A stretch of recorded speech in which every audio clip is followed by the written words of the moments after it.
नमस्ते, आप सभी का स्वागत है आपका अपना YouTube channel unique online education.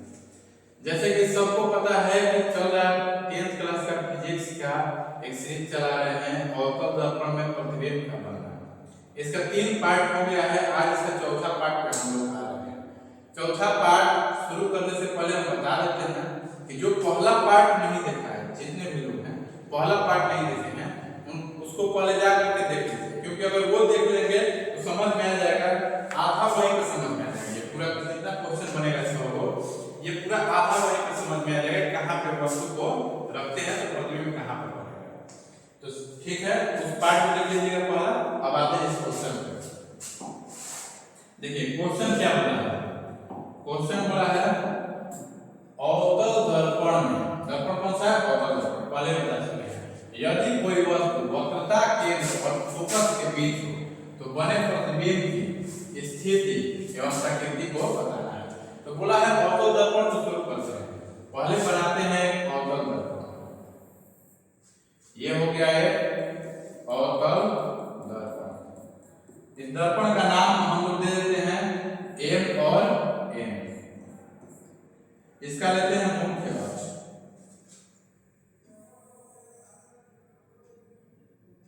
इसका ये हो गया मुख्य अक्ष। अब आते हैं मुख्य अक्ष जहां पे मिल जाएगा इसका नाम हो जाएगा P यानी ध्रुव। अब देखिए ये हो गया फोकस दूरी, यानी फोकस दूरी ले रहे हैं। अब फोकस दूरी का दोगुना दूरी क्या होता है, वक्रता त्रिज्या।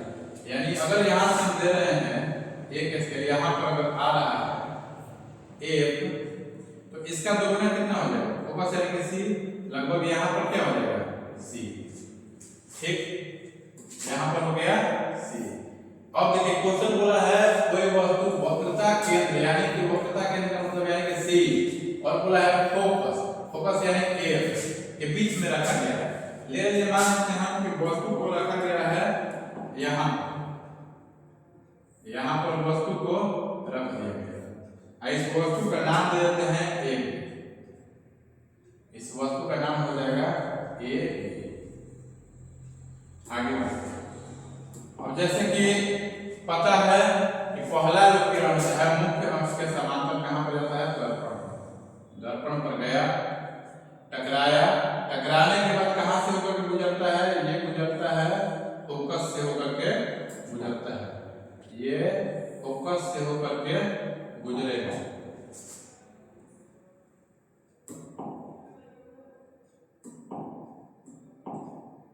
ये फोकस से होकर के गुजरेगा। ठीक, दर्पण पे गया, टकराया और वहां से फोकस से होकर के गुजर गया। अब देखिए दूसरा जो किरण है यहां से जाता है और ये किरण जाता है दर्पण के यहाँ। ठीक, अब पुनः इसी से होकर के इधर ही घूम करके ये आ जाता है इस प्रकार से आगे। अब देखिए बोले हैं कि जहां पर कटता है वहीं पर क्या बनता है, प्रतिबिंब। जहां पर कटेगा वहीं पर बनेगा प्रतिबिंब। तो कट रहा है यहाँ पर, इस बिंदु पर कट रहा है ना, तो जहां पर कटेगा वहीं पर बनेगा प्रतिबिंब। तो यहाँ पर बन रहा है, अच्छा ये तीर का सिर्फ ऊपर है, इधर कहां पे जाएगा, नीचे। तो इस प्रकार से ये कट रहा है। अब देखिए तीर का निशान से कहां गया है, नीचे, तो इसका नाम हो जाएगा ये B और ये A। प्रतिबिंब है तो A डैश B डैश, इसका नाम दे देंगे। अब देखिए कि प्रतिबिंब कैसा बना है। सबसे पहले बात तो उल्टा बना है, जो भी उल्टा बनता है कैसा बनता है, वास्तविक बनता है। अच्छा हम बोले थे कि आकार पता चलेगा, आकार अब देखिए धीरे धीरे पता चल रहा है।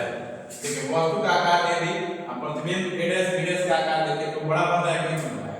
तो हम बोले थे कि अगर C के दायां साइड रहता है तो छोटा और C के बायां साइड रहता है तो प्रतिबिंब बनता है बड़ा। रेखा चित्र से अब समझ में आ गया। आगे अब आते हैं क्वेश्चन में, जो जो बोला है उसको देखिए। सबसे पहला बोला है कि प्रतिबिंब की स्थिति यानी प्रतिबिंब कहां पर बना है। तो प्रतिबिंब